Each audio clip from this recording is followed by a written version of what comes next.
Olá, amigos do programa Expressão Universitária. Estamos retornando aqui nesse nosso espaço para apresentar mais uma temática interessante e importante para você aí em casa que está sempre ligado aqui no nosso espaço. E esse tema, certamente você não deve ter visto falar, porque é a primeira vez que nós iremos abordar um tema da área jurídica relacionado ao curso de Direito. Eu me refiro ao Núcleo de Prática Jurídica do curso de Direito, que funciona junto ao Centro de Estágios e Práticas Profissionais, o nosso mais conhecido URICEP. É um local onde outros cursos também atuam na parte acadêmica, profissional, de formação realmente profissional. E uma dessas áreas é do direito através do Núcleo de Prática Jurídica. Então, para falar um pouco a respeito disso, nós contamos com a presença da Fernanda Tosati Monteiro e Kátia Capra, que responde por esse escritório modelo do curso de Direito junto ao URICEP. Então, bem-vindas. Obrigada. É a primeira vez que contamos com a presença de vocês e certamente em outras oportunidades teremos mais espaço. Eu sei que esse é um assunto realmente importante e interessante para a nossa comunidade. Em primeiro lugar, qual é a importância, então, desse núcleo de formação jurídica que vocês estão coordenando junto ao nosso curso de Direito? Olá, Ademar, tudo bem? Gostaria de agradecer o convite de estarmos aqui hoje, em nome também do professor Plínio, que é o coordenador do curso, né, que direciona, enfim, organiza as nossas atividades lá no núcleo.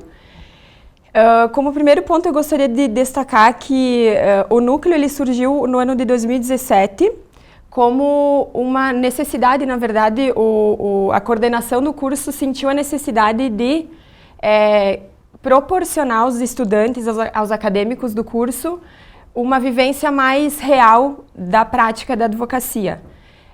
Sempre o curso teve a cadeira de prática profissional, estágio de prática, né, jurídica, em vários ramos de atuação. Durante o curso, Durante o curso, né? Mas nunca com casos reais. Então, o núcleo de prática veio para isso, para proporcionar aos acadêmicos essa vivência prática de casos reais.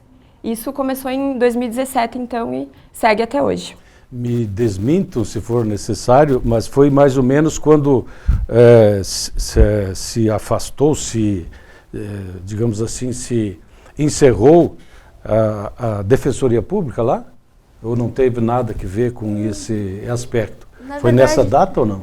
Isso, na verdade a Defensoria antes tinha a prestação de serviço dentro da URICEP, né? Era um convênio que tínhamos com a universidade. E houve, então, a necessidade de ampliar o espaço da Defensoria, eles mudaram de endereço. E aí, também, associado a isso, a URI já tinha essa intenção de montar o núcleo de prática jurídica. Então, foi usado a URICEP como espaço. Mas foi um incremento, digamos, do curso para continuar com esses serviços e até ampliar esses serviços. Exato. Então, como é que esses casos reais chegam até vocês? São encaminhados? As pessoas chegam até vocês de forma espontânea? Hoje, qualquer pessoa pode nos procurar no Núcleo de Prática Jurídica. Ou também, a gente tem muitas indicações, seja da Defensoria Pública, da Delegacia, do Fórum, ou de alguns outros escritórios da advocacia também, que o pessoal sabe que do nosso serviço gratuito para a comunidade. Então, muitas pessoas acabam nos indicando e o público vai até nós para fazer esse atendimento, essa prestação de serviço jurídico gratuitamente. Eu tenho uma curiosidade, não sei se todos aí de casa têm essa curiosidade, mas que tipo de casos realmente vocês atendem no Núcleo de Prática Jurídica? Bem, Ademar, assim, orientação a gente presta em praticamente todas as áreas, assim. Então, qualquer pessoa que chega com alguma dúvida, com a necessidade de buscar um esclarecimento, alguma coisa, a gente está disponível para isso. Mas judicialização, judicialização que eu digo ajuizar processo na justiça. Isso é mais na área de família que a gente faz. 90% dos nossos processos lá são na área de família. Mas a orientação a gente dá para vários casos. Consumidor, direito do trabalho, discussão a respeito de posse, de propriedades, enfim. Então, a nossa atuação é bastante ampla. Previdenciário também. Previdenciário. Né? Também presta essa consultoria, essas informações previdenciárias. Quem está em casa, de repente, pode estar se perguntando, afinal de contas, eu não tenho condições de contratar um advogado para que me defenda ou que encaminhe os meus processos. Isso, ele pode buscar essa orientação. Então, é muito importante que a pessoa tenha certeza que pode contar ou não com o escritório de prática jurídica do curso de Direito. Então, o escritório está aberto, então, para tirar essas dúvidas. Isso aí, a gente está aberto ao público, claro que no período de aula acadêmica, né? Então, durante o recesso escolar, a gente não tem esse atendimento. Perfeito. Acho que mas no período... Isso, né? Ele não está aberto durante o período de férias. A gente até está aberto, mas não para casos novos. Aí a gente só dá andamento nos processos que já estão ajuizados, a gente cumpre os prazos, faz os atendimentos do que já está em andamento. Isso porque, Kátia, só te interrompendo, porque o nosso foco também é o contato do acadêmico com os casos, né? Então não tem por que nós atendermos casos novos se nós não temos os acadêmicos que são também o nosso foco lá dentro. Precisamos deles. Então, durante o período de recesso da URI, nós não temos alunos lá para prestar o atendimento, né, sob nossa orientação, claro. Então, nós suspendemos, né, a busca de casos novos, enfim, e ficamos só com o que nós temos lá. É importante salientar que não é apenas neste escritório que são interrompidos os serviços novos, mas também nos demais cursos, seja farmácia, nutrição, fisioterapia e psicologia, que também estes cursos atuam de forma gratuita e orientativa a toda a população carente. Então, quais os acadêmicos que participam diretamente do escritório? É o último ano ou independe da... É a partir do 6º semestre, do 6º até o 10º semestre. Então, na metade em diante do curso... metade do curso tem prática. A partir do 6º semestre, eles iniciam a prática 1, 2 e vai avançando. Então, no 6º semestre, como eles estão iniciando, eles começam aquele primeiro contato, de fazer o primeiro atendimento, de perder um pouco aquela insegurança no atender, de fazer uma procuração, aquelas coisas mais iniciais, assim, de um escritório da advocacia.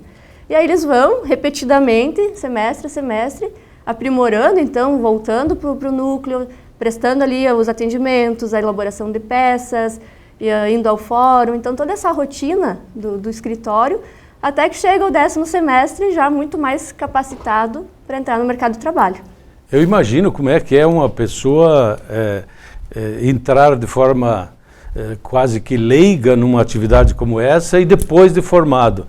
Olha a segurança que isso dá para quem for seguir, nem todos seguem, né? Não. Mas a segurança que isso dá para a carreira profissional. Sim. Na época em que eu me formei, e acredito que na da Kátia também, né? O curso não oferecia, não tinha esse escritório modelo, né? E eu particularmente senti muita insegurança, muita. Foi preciso fazer o treinamento de pós... ali na força, Então eu me senti muito insegura, a ponto de não me dispor, mesmo com a AB já tendo passado no exame de ordem, não me dispor a atender, a não ter contato com o público, porque eu não tinha coragem, eu não tinha desenvoltura, não tinha, né? E isso eu acredito que o nosso escritório modelo ali, o núcleo, oferece, porque é cara a cara com a pessoa, né? Com o cliente, né? Com o assistido, que a gente chama. Então, isso contribui muito para a segurança do aluno após a se formar, né? Independente de seguir na advocacia ou não, contato com o público, que profissão hoje que, né, tantas profissões e tantas correntes que o direito abre, tantas portas que o direito abre exigem isso, né?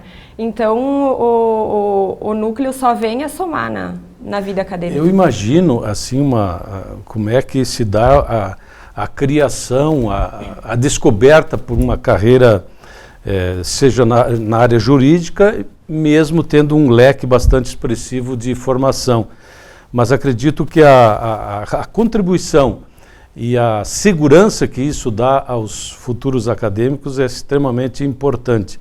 Mas salientando que e o curso de Direito tem essa característica, porque já no último ano muitos já têm a carteira da OAB, conquistam isso.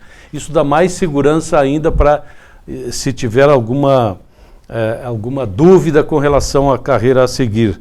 Mas acredito também que esse treinamento que eles passam junto com vocês é extremamente importante até na decisão no que fazer daí para frente. Estou certo? Certíssimo.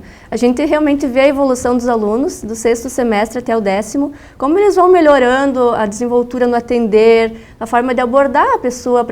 Como a gente atende muitos casos de família, então são casos que são sigilosos, que envolvem questões pessoais, né? Então a gente vê a evolução dos alunos também no abordar o assistido, para ele se sentir à vontade, ter aquela confiança, né, do advogado que precisa ter, confiança do cliente com o advogado, para expor o caso, para tratar da melhor forma, ver a melhor solução. Então a gente vê essa evolução dos alunos até o 10º semestre. E é muito significativo mesmo para o curso isso. É extremamente importante. Eu só imagino como é que se dá isso, tanto nessa como em outras profissões, né? Ao mesmo tempo em que tem alunos que saem do 10º e dizem, não, isso não é para mim, né? Tem também aqueles tem tem isso, né? Porque é na prática que vai se descobrir também o né? Qual é a sua vocação aí. E tem outros que já se descobrem ali, né? E acabam seguindo. O que mais chama a atenção de vocês dentro desse escritório? Que tipo de casos específicos? É de família? Sim, mas alguma área específica? Porque a gente fala de família, acho que é uma coisa só. Não, tem muitos aspectos a serem analisados nessa área. O que mais chama a atenção de vocês, então? Olha, eu acho que assim, a gente lida com essas questões pessoais, né, na questão da família. Então, acho que o que mais chama atenção, a gente se preocupa mais com a pessoa que está sendo vulnerável naquela situação, que muitas vezes é a criança, né, que os pais estão se divorciando, a criança não sabe se fica com o pai, fica com a mãe, fica com a avó. Então, a gente sempre tenta também, até mostrar para os acadêmicos isso, a questão de tratar aquele caso de forma pacífica, de tentar uma mediação, uma conciliação entre as partes envolvidas no processo, para que se resolva da melhor forma. Então, a gente lida muito com essa questão da conciliação. Não havendo êxito na conciliação, aí a gente tem que partir para o judiciário. Processo mesmo. Para o processo. Isso aí. O sucesso de um acordo tem sido assim de forma expressiva ou nem sempre ocorre isso? Porque estamos tratando principalmente de famílias e pessoas carentes. Né? Às vezes é preciso, digamos assim, fazer as pessoas colocar os pés no chão primeiro, antes de tomar qualquer decisão. Sim. Então, quando a pessoa chega para atendimento, o que eu notamos, né, Kátia? Os nervos estão à flor da pele. Então, não tem muito espaço para acordo, não tem muito espaço para conversa. Mas daí, até o segundo atendimento, até a audiência, passa um tempo, aí os ânimos vão se acalmando e aí a pessoa começa a se abrir para uma conversa, para um acordo. Então, esse tempo também se por um lado ele prejudica, de outro lado ele beneficia, sabe? Porque são questões bem delicadas, né? Eu costumo dizer que a gente serve também lá, né, Kátia, como para-raio. E até como meio psicóloga, a gente serve como desabafo, né? Tem que ouvir muita coisa, né? isso. No sentido de ouvir a pessoa. Muitas vezes o que ela quer é realmente alguém que escute ela, que ela quer desabafar naquela situação. Isso. Então a gente tem muito essa questão também de ouvir, de aconselhar, né? Esse aconselhamento, de acolher, exatamente. Os dois lados normalmente têm um pouco de razão e não tem razão, então realmente conciliar isso sempre é complicado, né? Dá um serviço também. Dá, mas é bom, né? É bom. É bom. É o que a gente gosta de fazer, né? Isso aí. E muitas vezes, por mais que nos esforcemos, né, Kátia, não conseguimos, né, fazer chegar a um acordo. Mas aí entra com o processo e lá, na frente do juiz ou das conciliadores e mediadoras que o Poder Judiciário dispõe, né? Aí, não sei se é porque o ambiente muda, se é porque já estamos falando de justiça aí, né? Mas aí já alivia um pouco e já se abre mais ao acordo, né? É obrigatório isso para a formação acadêmica, essa passagem pelo núcleo? Sim. A partir de 2017, né, quando foi implantado o núcleo, passou a ser obrigatório. Então, todos os semestres são 15 horas, né, Kátia? 15 horas cada semestre, Cada do sexto semestre. até o 10º, 15 horas por semestre. Isso aí. E aí de lá eles elaboram um relatório de prática, né, com todas as atividades que desenvolveram. Claro que não menciona o número de processo, não menciona o nome de parte, nada, né? Tudo para respeitar o sigilo. Mas relacionam lá o que foi feito, as tarefas que fizeram, se foram ao fórum, se atenderam, o que foi feito. E isso depois vai para a sala de aula para compor o relatório de prática, né, que é um dossiê que o professor, da disciplina que o professor exige no final do semestre que seja entregue. Que entre outras atividades da disciplina de prática jurídica, né, eles têm que comparecer a audiências, fazer o relatório. Então, uma das atividades é comparecer obrigatoriamente ao núcleo para fazer essas horas complementares ali, de complementação à teoria. Eu tenho acompanhado isso e realmente, às vezes, lá chega no fim do curso ainda, falta algumas horas complementares para... Recorrente. Recorrente isso, né? Então, eu acho que isso aí é extremamente importante. Que outra curiosidade, vocês acompanham o caso até o final? Por exemplo, vocês duas, sim. Mas o acadêmico, ele pegou o caso lá na finaleira, digamos assim, ele acompanha o caso até o final, mesmo não estando mais no núcleo? Como é que funciona isso, de deixar do lado? Não, na verdade... Ou assume outro? Outro aluno vai assumir. Eles vão ter contato com o processo enquanto estão dentro do núcleo. Dentro do núcleo. Saiu do núcleo, eles não têm contato, acabou ali o contato deles. Pode ser que no próximo semestre, quando o aluno retornar, dá a coincidência de estar atuando naquele mesmo processo. Mas senão se acaba se desenvolvendo atividade naquele atendimento ali. Aí no próximo semestre, então, outro aluno vai dar continuidade, né? Nós continuamos com o processo até o final. Normalmente. Mas o aluno vai acontecer do dia que ele for ao núcleo, a gente está atuando naquele processo, ele vai ter contato de novo. O que demora um processo dessa natureza? Tem uma média? Ou isso depende muito de acordo ou não acordo? Depende muito, né? Um processo de partilha de bens leva anos, se não tem acordo, né, Kátia? Agora, se nós entrarmos com um divórcio consensual, que só depende de uma homologação judicial, 2 meses está pronto. Então, depende também da urgência das partes e da disponibilidade de se abrir um acordo, uma conversa, né? E lembrando que o acordo, são concessões recíprocas, né? Nunca eu vou conseguir sair de um acordo ganhando tudo e perdendo nada. Eu tenho que abrir mão de alguma coisa para, né, ganhar outras. Então, o assistido que chega lá com essa disponibilidade, essa abertura, sim, o processo segue mais rápido, ele se encerra mais ligeiro, né, Kátia? Depende muito da colaboração das partes também, né? Hoje o próprio judiciário trabalha muito com isso, com a autocomposição. Então, quanto mais as partes se resolverem e se encerrarem naquele problema que elas mesmas causaram, né? Que aquele conflito foi gerado entre elas. Então, quanto mais elas se autocompor, mais rápido o encerramento do processo. Outra curiosidade que eu tenho, são os homens ou são as mulheres que mais procuram vocês lá no núcleo? Está bem dividido, né? Está bem dividido? Bem dividido. O acirramento das relações, por exemplo, uma pandemia provocou o acirramento dessas relações, o aumento do número de casos? Muito, muito. Essa questão dos divórcios aumentou muito. Assim como outros casos, que a gente não vai comentar aqui, mas a parte de feminicídio, essas coisas todas, aumentaram significativamente durante e pós-pandemia. Divórcio e até as desavenças envolvendo visitação e guarda de filho, né? Também. Porque a mãe que não deixa o filho visitar o pai, ou o pai que não deixa visitar a mãe por causa da pandemia, porque tem risco, né, de se contaminar, enfim. Aí a imaginação vai... Aí os motivos são os mais variados. Porque normalmente nessas situações, os dois querem ter razão. Não é que tem razão, querem ter razão. Então aí que entra o serviço de vocês. E muitas vezes, a maioria das vezes, sem atentar pro principal sujeito que é a criança, né, Ademar?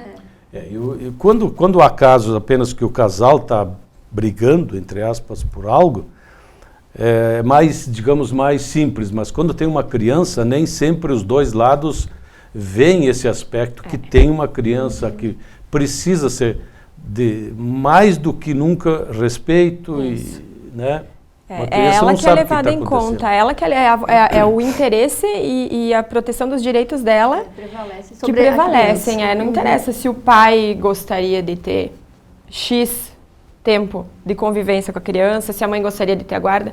Se não é o melhor para a criança, não há juiz que vai acatar a vontade dos pais. O que diz a lei?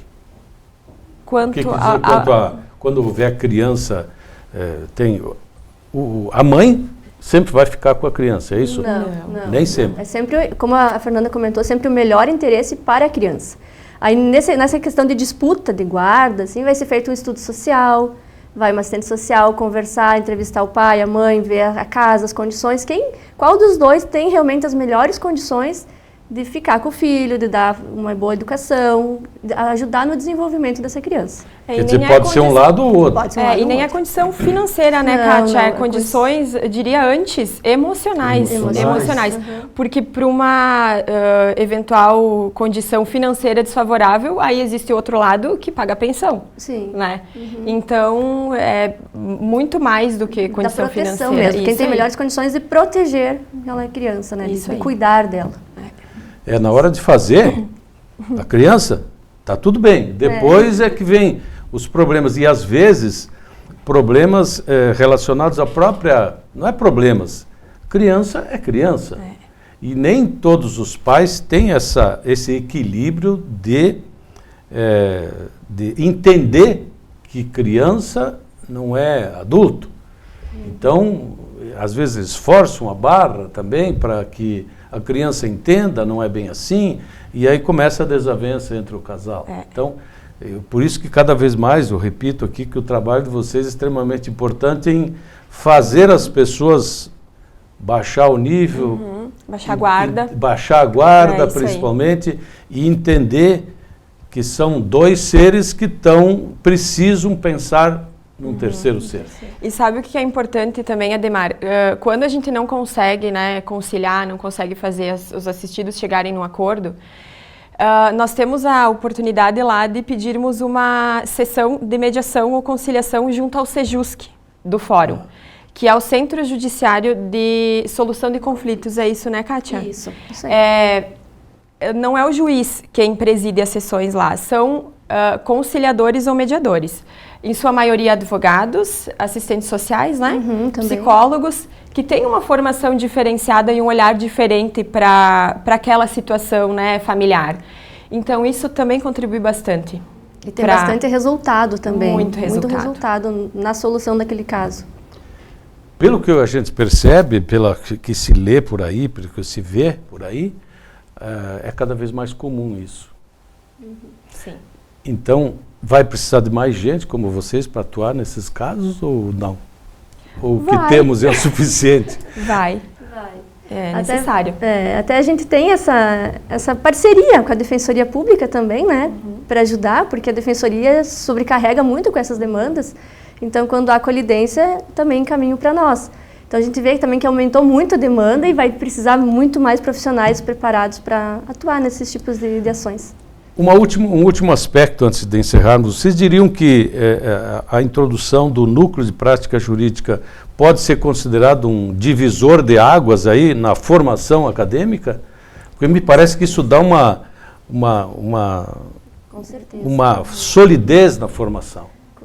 Com certeza. A gente vê assim, o direito ele é muito teórico, né? Então é muito estudo de leis, de doutrina, jurisprudência. Então o aluno vai absorvendo toda aquela parte teórica. E aí, quando chega ao núcleo, que ele vê onde aplicar aquela teoria toda. Então, aí ele começa a aliar a prática com a teoria que ele estudou. Então, é muito significativo, a gente vê o avanço do aluno. Né? Tem até uma frase que diz que, por mais que você pense que sabe, só vai ter certeza depois que experimentar. Né? Então, é a prática, é aquele hábito repetido, um pouquinho melhor a cada dia, que vai fazer com que o aluno realmente aprenda e o núcleo acrescente, né, para o curso do Direito da URI. Até porque tem acadêmicos, Ademar, que passam a faculdade inteira sem ter acesso a um processo, sem folhar um processo, né? Tem alguns que fazem estágio em escritórios de advocacia, né, em cartórios do fórum, enfim, que aí vão ter uma prática mais, né, um manuseio do processo. Mas tem acadêmicos que só vão ter esse contato conosco. E isso faz diferença, porque se não fosse o núcleo, ele sairia da faculdade cru, sem manusear um processo uma única vez.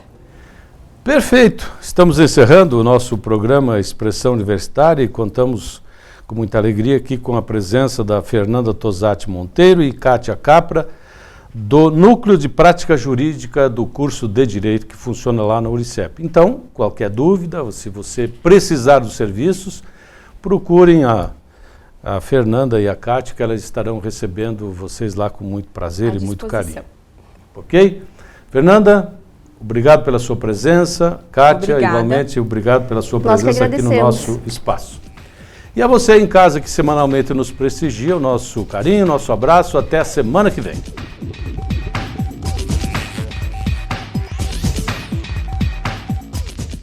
O que faz você escolher a escola para seu filho? O investimento? A localização? A estrutura? Não. A melhor escola para o seu filho é aquela que prepara ele para a vida. Escola de Educação Básica da URI Erechim. A melhor escola da região no Enem. A escola que acredita nos valores familiares. A escola que oferece atividades que te formam para a vida. Pois a vida é uma escola. Matrículas abertas. Fale a língua que seu mundo fala. Centro de Línguas URI Erechim, com apoio pedagógico da Cambridge University Press. Material didático internacional e professores com experiência no exterior. Centro de Línguas URI Erechim. Matrículas abertas. Pós-graduação URI Erechim. Viva aqui seu novo mundo. Presencial ou 100% EAD. Inscrições abertas. uricer.edu.br/pós. Pós-graduação URI. O conhecimento muda a sua vida.